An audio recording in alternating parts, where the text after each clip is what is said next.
Jedenci idú na ten perník. No, tak kto bude taký odvážny a pomôže nám? Ty sa hláš. Juli, ty pôjdeš, no, ako teraz vybežíme? Ale až to pokazíš, kamaráde. Ideš ty, Peťa? Tak vieš čo, môžeme sa dohodnúť, že môže jeden chlapec a jedno dievčatko. No, dobre. Aby to bolo také. Tak dievčatko ktoré? Kto sa hlási?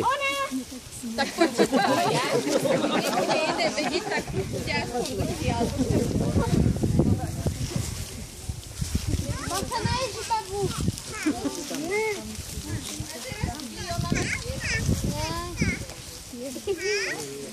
No Janko, ale ty si jaký pekný, Janko. Taký ty volať, áno. Treba rúbať.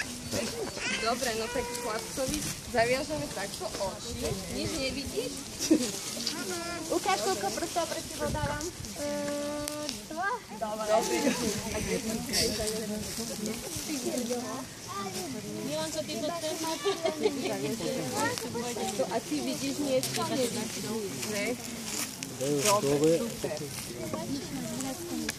No a my teraz čo robíme? A, cítim. Tak budeš aj písať, neboj sa, nielen. Deli, čakaj, ty veľa. Tako, zaraz si štúrku, aby sa nepotkol. Čo bolička bude? Čo?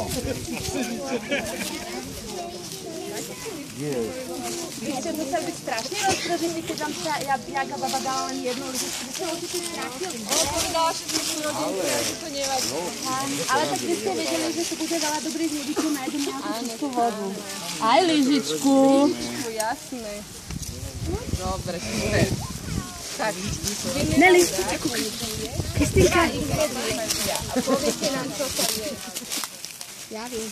Nie, my nemôžeme načakať. Deti musíte byť ticho, lebo inak nás Ježi baba nepustí domov. No otvor ústa a ochutnaj. Korica. A dáme aj dievčatku, že či to je isto škorica.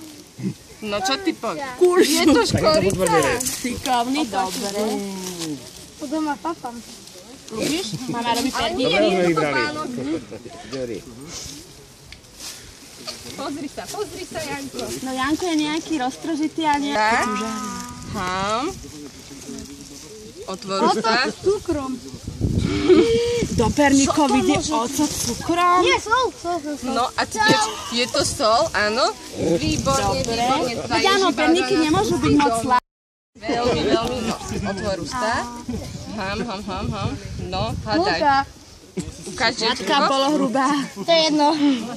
No čo to je, dievčatko, vieš?